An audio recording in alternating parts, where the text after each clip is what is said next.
All right. Well, we're delighted to have Cindy present to us on the Angelology, the doctrine of angels of the early church. This is getting us ready for the Epistle to the Hebrews. We want to look at the Epistle to the Hebrews, especially the first chapter and some of the middle chapters, because they're profoundly paschal. And you read the opening verses of the Epistle to the Hebrews, and it's pretty clear, just right there in front of you. Whoever the author of Hebrews is wrestling with people who want to make Jesus an angel. So I've asked Cindy to give us the background of angelology, the doctrine of angels in the early church, to give us to prepare us to help us understand what St. Paul or whoever is up against, and hopefully with the understanding of the angelology of the early church, it will help the Christology. It will make so that the Christology of the Epistle to the Hebrews just pops out at us. So, without further ado, Cindy, you're on. Thank you. I've told Cindy that if this morning isn't enough, she still has information she wants to share with us that she's welcome to use next Sunday as well. Which is good because I have two big sections still that I want to cover. So good morning. Last week, we just kind of went through the basics of what are angels, and we listed out and decided that, yep, absolutely everything on this page is true. They are messengers. They are holy, so the halos associated with them. Some of them have wings, but not all of them. They're terrifying. They are helpers. They can be called ministering spirits. They're associated with lights and the stars and the moon and sun. They are recorders because some of them are tasked with observing what's going on and reporting back to the Lord. And most frequently, they're referred to either as Elohim or Malachim. Elohim just means a spirit being. So even Yahweh, the God Most High, is Elohim. He is the Elohim of Elohim. So he is the Most High. He is the unique one. He is uncreated. All the other angelic spiritual beings are created beings, but they were created before us, so they are our older siblings. And leading in then to this week's talk. So, Melachim, what is that, Melachim? Melachim means messenger. So, yes. Rebellion. Angels, just like us, they have free will. And there have been at least 4 different rebellions in the angelic realm that we have visibility to through the Bible. Satan, Genesis 3, in the garden, tempting Adam and Eve to disobey God's instructions, to not touch the tree of the knowledge of good and evil. And it wasn't so much that God wasn't going to let them eat of this tree, but it was when they were ready. They were young. They were not prepared for the information that tree had. What I find so interesting is Satan's words of, if you eat of this tree, you will be like the Elohim. And through theosis, we are going to become like Elohim. God had intended that all along. So, but it was a matter of Adam and Eve taking before they were ready. And we also have some writings in Isaiah and Ezekiel that talk a bit about this creature in the garden. Isaiah 14, how you are fallen from heaven, O day star, son of dawn. How you are cut down to the ground, you who laid the nations low. You said in your heart, I will ascend to heaven. Above the stars of God, I will set my throne on high.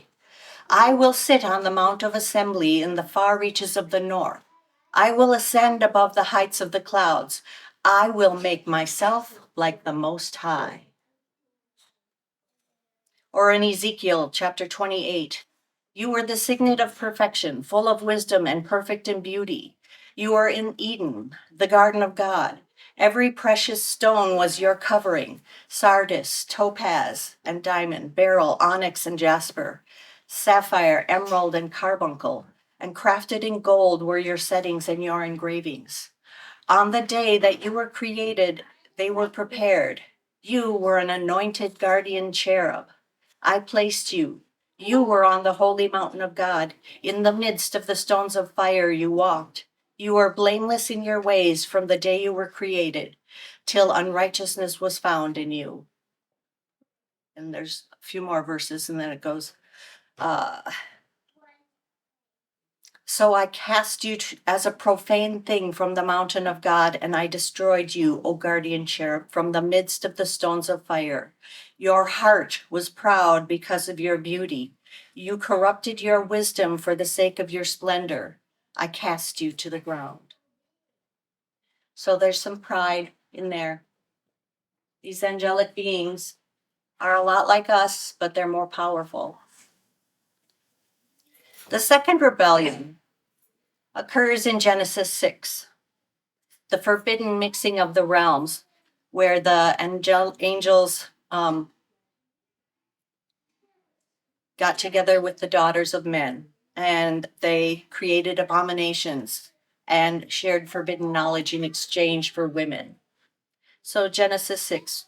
When man began to multiply on the face of the land and daughters were born to them, the sons of God saw that the daughters of men were attractive, and they took as their wives any they chose.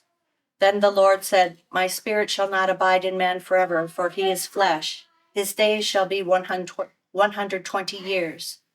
The Nephilim were on the earth in those days and also afterwards, when the sons of God came into the daughters of man, and they bore children to them. These were the mighty men of old, the men of renown.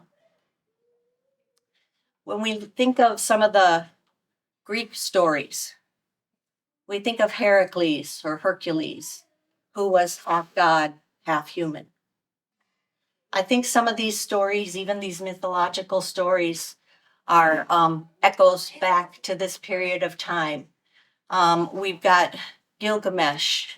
There's other heroes, and again the whole demigods. That this occurred, and this is remembered not only in the Bible; it is remembered throughout history, in the various myths or alternative narratives, so to speak, that the different countries have. First Enoch 6-8 is another version of what happened in Genesis 6. And it happened that when the sons of humans multiplied in those days, they fathered good and beautiful daughters. And the angels, the sons of heaven, saw them and desired them and said to one another, Come, let us choose for ourselves women from among the humans and bring forth children for ourselves. They wanted to create, and they wanted to have control of their own piece of humanity, draw them away from Yahweh in their rebellion. Semyaza, who was the ruler of these angels, said, I fear you may not wish to do this deed, and I alone will be responsible for a great sin. Therefore they all answered him, Let us swear by an oath and devote one another to mutual destruction, not to turn back from this decision until we complete it and do this deed. They came down on Mount Herman, and a plaque has actually been found on Mount Herman talking about this pact that was made. Mount Herman is in Galilee. Yes, the tallest mountain. Caesarea Philippi is there. There is a temple at Banias or Peneus, and that was Pan, was worshipped there, goat god. And there is a cave that leads down to the abyss, or they could not find the bottom of it. So all of this is coming together in the story, in the myth, and these physical, real sites.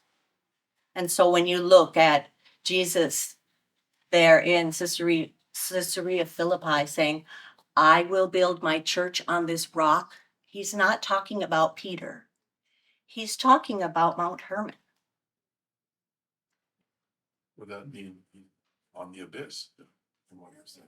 We're gonna walk on the abyss. Yeah, I will build my church on this rock, right on top of it. You said that this rock opens onto the abyss, like you were talking. The whole mountain there, yeah, it will open down over the abyss. So then they all made a vow together and put each other under a curse in regard to this. These are the names of their rulers. Semyaza, this was the ruler of all the angels.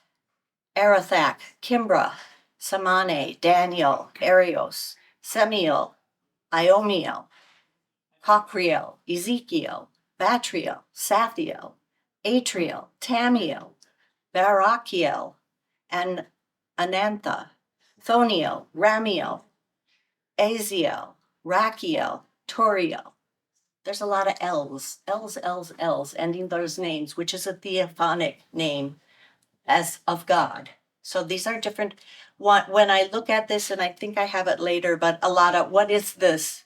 And it's different aspects, or could be interpreted as different aspects of God, the righteousness of God, the salvation of God, the hope of God, the strong arm of God. This is Enoch? This is First Enoch. 13. Yes. So then they took for themselves women, each of them choosing a woman for themselves, and they began to go to them and defile them. And they taught them sorcery, enchantments, and cutting of roots, and explained herbs to them. The cutting of roots and herbs is called pharmakia, pharmacology, drugs. This is not just here's how the hunter gathers and how you can make your food more tasty. It's the twisting and perverting of nature. The sorcery and enchantments. Let's use magic, dark magic, to make things happen. But those who became pregnant brought forth great giants from 3,000 cubits. That's pretty darn big. I don't think giants were really that big. These giants ate up the produce of humans, and when the humans were not able to provide for them, the giants had courage against them and ate up the humans. And they began to sin against birds and wild animals and reptiles and fish. And each one of them ate up the flesh and drank the blood. Then the earth brought up charges against the lawless ones. The earth as a witness is coming forth to God. To file a lawsuit that these evil ones are perpetrating abominations against creation. Azazel taught the humans to make swords, weapons, shields, and breastplates. Remember, I was talking last week about the sons of Lamech in Cain's line in Genesis 4, where Tubal-Cain and his brother learned different skills. This is the story, the background story as to how they got that knowledge. They showed them their mining and craftsmanship, anklets and adornments, powders and painted eyes, and all sorts of choice stones, and dyeing, meaning dyeing colors. Gotcha. Okay. Much ungodliness and prostitution happened, and they were led astray and ruined in all their ways. Semyaza taught enchantments and cutting of roots. Armarazos, spells of healing. Rachiel, astrology. Cochiel, the science of symptoms. Sathiel, watching the stars. Seriel, the course of the moon. Therefore the cry of the utterly destroyed people went up into heaven. So think about, too, the Mesopotamian and the Babylonians. What were they studying? They were studying the heavens. They were fabulous astronomers. That's where the Magi come from. These angelic beings taught them that.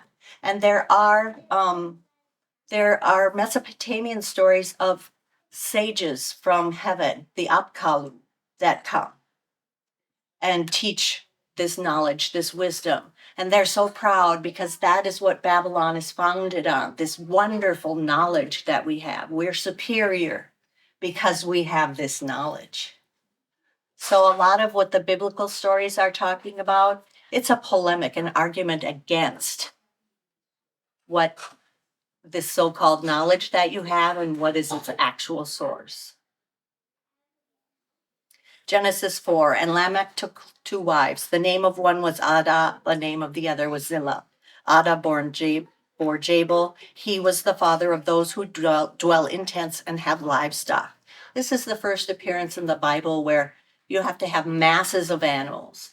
Yes, Abel was a shepherd, but it doesn't really say that he had huge flocks. When you're talking livestock, you're talking about domesticated animals for slaughter. His brother's name was Jubal, and he was the father of all those who play the lyre and the pipe. Well, this is enchantment music. Zillah also bore Tubal-Cain. He was the forger of all the instruments of bronze and iron for weaponry. The sister of Tubal-Cain was Naamah. Naamah means pretty. And Genesis 4 ends with, at that time, people began to call upon the name of the Lord. This is not, as many scholars point out, the first indication of people worshiping God. No, this is a cry out in agony. Help us. We're being persecuted. We're being eaten up by these giants. The third rebellion that we're aware of is revealed at the Tower of Babel and the dividing of the nations. Deuteronomy 4 says, and beware lest you raise your eyes to heaven. And when you see the sun and the moon and all the stars, all the host of heaven, you be drawn away and bow down to them and serve them, things that the Lord your God has allotted to all the peoples under the whole heaven. But the Lord has taken you, the Israelite nation, and brought you out of the iron furnace, out of Egypt, to be a people of his own inheritance, as you are this day. So more background story about this is that at the Tower of Babel, God saw that these people were trying to make a name for themselves. Again, they're out, what's in it for me type of mentality. They want to make themselves famous. Rather than doing things to the glory of God the Father, they want to make their own fame. They don't want to spread out and conquer the earth. They want to stay in cities and be together.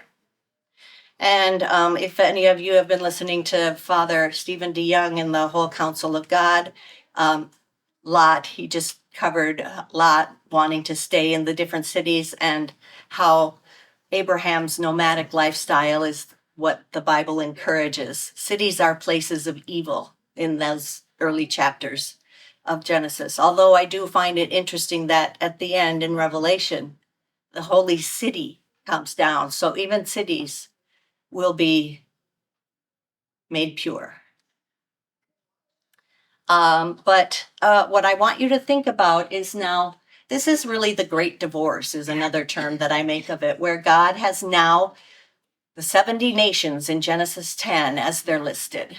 He has assigned the sons of God, the B'nai Ha-Elohim, it's a whole tier of angels, and said, I want you to be in charge of these people. I want you to lead these people and teach them about me, but I have to distance myself because they are unholy people. And as the pod fathers on Lord of Spirits say, death by holiness could happen if I interact with them. So he puts an intermediary in between himself and these nations. That doesn't work out so well. I want to do just a couple more just about the division. Deuteronomy 32, verses 8 and 9. When the Most High gave the nations their inheritance, when he divided mankind, he fixed the borders of the people according to the number of the sons of God. 70 nations, 70 sons of God.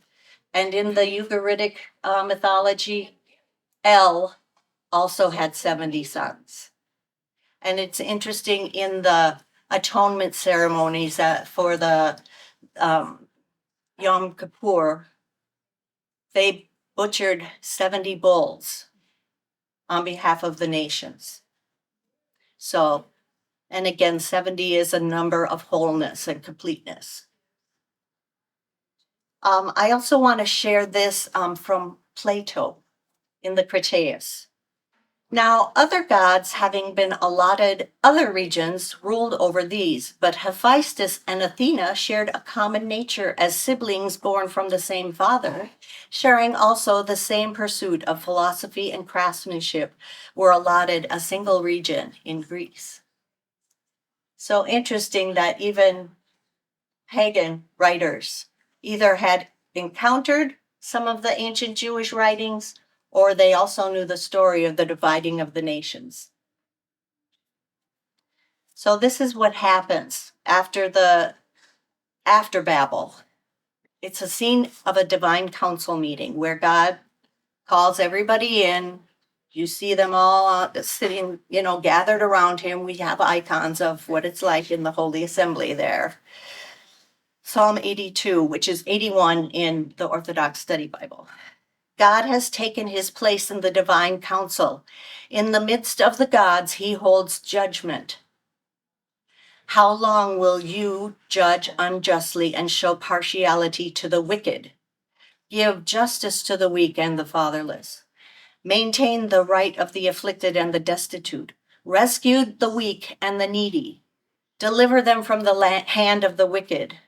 They have neither knowledge nor understanding. They walk about in darkness. All the foundations of the earth are shaken. I said you are sons of God, sons of the Most High, all of you. Nevertheless, you shall die like men and fall like any prince. Arise, O God, judge the earth, for you shall inherit all the nations. So these sons of God have failed their mission. The temptation to accept worship from humanity was too much for them. And these are the demonic figures that Christ is fighting on the cross. And you see in Job 15:15, behold, God puts no trust in his holy ones. The heavens are not pure in his sight. So one of the things that you see a lot in the Babylonian mythology and even in the Ugaritic and throughout the ancient Near East, the story goes that it's the son who conquers and sometimes kills the elder god and rules in his place. For example, we have Zeus and Kronos. We've got Baal and El in Ugarit. Marduk fights and takes over. So it's so interesting that the son triumphs over the father in this alternate story. But Israel is the chosen people. They're chosen for a mission. They're chosen to save the nations, and God gives them the truth. God gives them, this is really how it is. And throughout the Bible, and we will see the angel of the Lord in the Old Testament is the Son, and we will see that they are in unity. They work together. There is no power play going on. So that's why we have so many religions and why it's so confusing, and different people are like, what is what and how should it be? And it just goes back that the Bible is trustworthy and true. It is the correct. It is the one path to God. And the terms that we hear about God is righteous and justice and honor and truth and taking care of those less fortunate. Whereas it's always there's so much rivalry in the other pantheons. They're fighting against each other. There's infighting. They're trying to kill each other. They're trying to do anything, one-upsmanship. Sure, they might partner up for a while, but don't trust your partner, because if something would work out better for Aries will take that path and betray his so-called brother. So again, those are important lessons for us to know that we have the truth. And a lot of the biblical stories where they say, oh, they just copied the Enuma Elish, which is the flood story from Mesopotamia. Or there's pieces of the Baal cycle that are actually embedded in the Psalms. And what's interesting about the Baal cycle, which is talking all about how powerful Baal is, how he took over for the Father, how he rides on the clouds, how he has thunderbolts. That's the other thing. The sun is typically sounds a lot like Baal, and also Zeus or Thor, the cloud rider. And we will see evidence of the cloud rider in the Bible as well, but it's a different being. It's the Son of God. It's Jesus. And he can wield thunderbolts and things like that, but he's doing it for a different purpose. And so it just, when somebody would have been listening to the psalm where the Baal cycle is embedded, they would have thought, oh, we know this story. But then as they listen on, there's a twist. And it's like, well, this isn't how it goes. It'll catch their attention and start to hear the true situation that's going on. Another rebellion we hear about is in Revelation 12, war in heaven at Christ's birth and ascension. Revelation 12 goes, and a great sign appeared in heaven, a woman clothed with the sun, with the moon under her feet, and on her head a crown of 12 stars. She was pregnant and was crying out in birth pains and the agony of giving birth. And another sign appeared in heaven. Behold, a great red dragon with 7 heads and 10 horns, and on his head 7 diadems. His tail swept down a third of the stars of heaven and cast them to the earth. So many people fall into the trap of Paradise Lost, Milton's story, and thinking that this is the angelic beings joining with him. No, this is a battle. And I don't know, we're not told whether or not those angelic beings that are fighting the dragon, if they die or are injured. It's the information isn't given, but he's powerful. He's incredibly powerful, and he can take down a third of the stars just with his tail. And the dragon stood before the woman who was about to give birth, so that when she bore her child, he might devour it. Think about Herod and the slaughtering of the innocents. She gave birth to a male child, one is who is to rule all the nations with a rod of iron. But her child was caught up to God and to his throne, and the woman fled into the wilderness, where she has a place prepared by God, in which she is to be nourished for 1,060 days. Now war arose in heaven, Michael and his angels fighting against the dragon, and the dragon and his angels fought back, but he was defeated, and there was no longer any place for them in heaven. That I just kind of think too, even on the eve of the nativity. First of all, we have to banish the thought of a bunch of angels flying in the sky, singing glory to God and wishing mankind peace.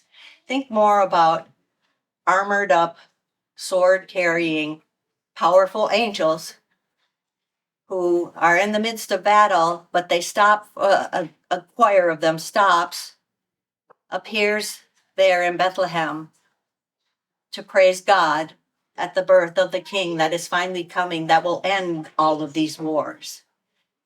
They've been fighting so long, and they've been waiting for this moment too, when their enemies will be defeated.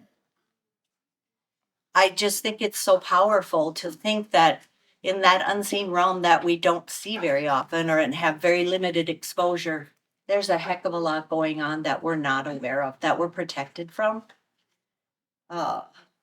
Yes. That just reminds me of the story of Job, where, the divine council meets, Yes. talking about Job's fate. And Job never finds out why he suffered in the first place. But, it was a providential weaving of God to show to the divine council just who's in charge. Exactly. For Kings, where they're debating how will Ahaz die. and they come to a conclusion. Or then we see that also in Daniel, whereby the edict of the watchers, Nebuchadnezzar is going to turn into a creepy crawly thing for a while because of his pride.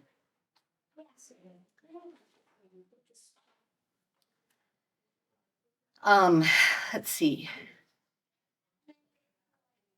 I am going to start about the two powers in heaven, just a little bit, but I would like to use next week as well.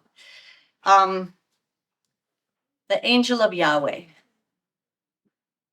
The angel of Yahweh is identified by the following names: the angel of the Lord, the angel of God, my angel, the word of the Lord.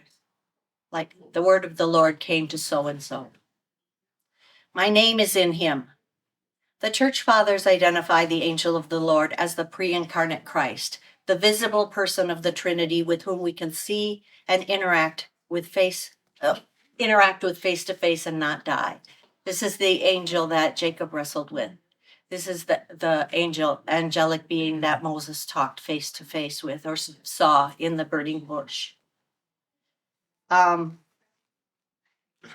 Two powers in heaven. Alan Siegel wrote something. Alan Siegel is a Jewish theologian. He passed away, but David actually heard him speak. And this is very prevalent in Judaism before Christ was born, as well as in the centuries afterwards. Eventually, the two powers in heaven, even with Rabbi Akiva, some of you may know him, during the Bar Kokhba revolt, he was the one that said that Simon Bar Kokhba was the Messiah. He was a very famous, very respected rabbi.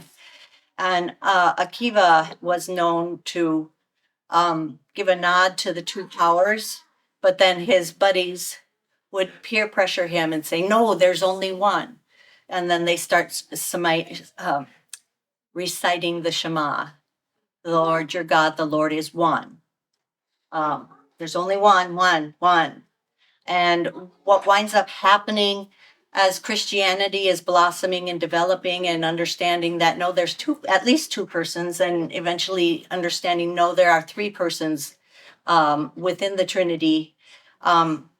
At that time, the heresies that were following in the church, where people would come up with the idea that no, he's an angel, no, he looked like he's a man, but he's really not, or oh, he looks like he was an adopted man and became God that way. So we've got heresies that the Christian fathers are casting out. On the flip side, as the rabbis, after the destruction of the temple, and as they're starting to write the Talmud and the various writings that they have, the Mishnah and all of that, they declare that the two powers in heaven is a heresy. So I want you to be aware that there was this concept and understanding of two powers in heaven when Jesus Conflicting powers or two? No, unified. unified powers. The Yahweh in heaven that cannot be seen, and the Yahweh that can be seen. Genesis 15. And behold, the word of the Lord came to him. This man shall not be your heir, your very own son shall be your heir. And he brought him outside. So this is not just the word or a voice from heaven. God, there's a physical manifestation of God here. He brought Abraham outside and said, look toward the heaven and number the stars if you are able to number them. And he said to him, so shall your offspring be. Genesis 16. The angel of the Lord found her by a spring of water in the wilderness, the spring on the way to Shur. And he said, Hagar, servant of Sarai, where have you come from and where are you going? And she said, I'm fleeing from my mistress Sarai. The angel of the Lord said to her, Return to your mistress and submit to her. The angel of the Lord also said to her, I will surely multiply your offspring so they cannot be numbered for a multitude. And the angel of the Lord said to her, Behold, you are pregnant and shall bear a son. You shall call his name Ishmael, because the Lord has listened to your affliction.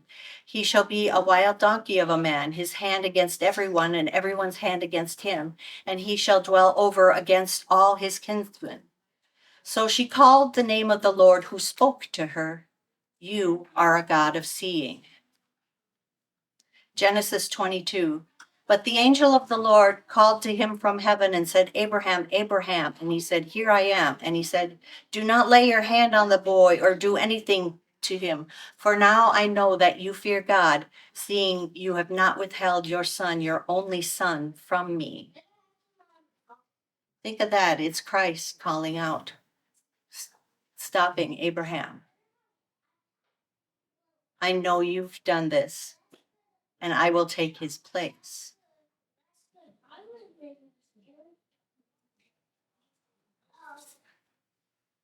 Genesis 48. During Jacob's blessing of Joseph, he says, The God before whom my fathers Abram and Isaac walked, the God who has been my shepherd all my life long to this day, the angel who has redeemed me from all evil, bless these boys. The God and angels, it's all one united being referred to at the same time. I think we'll pause now because I don't want Father Paul to miss out. But we'll continue on. Yeah. Can I take you back to the fall of the angels of the rebellion and all that? It sounds like, on the one hand, it's an event that is pre-creation narrative, something that went on before creation. Yeah. But then it was something that went on during, There's been a series of different revolts and and then rebellions. something that is all, in some sense, ongoing. Yes. Yeah. Yes. There's ongoing thing. I mean, Yeah. look at Hollywood and look at Wall Street. There's powers behind there. The powers and the principalities that Paul talks about. So it's They're real. So all three of those time schemas apply. Yeah. They're different rebellions. it's They're so far different as groups we of beings. Excuse me. There's different groups of beings that are involved. There's definitely, I mean, it just shows that there's free will there. And they're making a choice, because they just can't agree with God's plan. And they want things for themselves. Yeah, that part's no mystery. Yes. Yes. Yeah.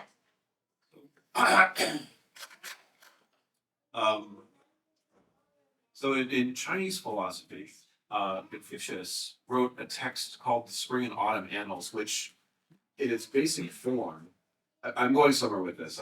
There is a point to this, but in its basic form, it is a history that goes between about 700 BC to about 500 BC, and it talks about the history of Confucius's home state of Lu.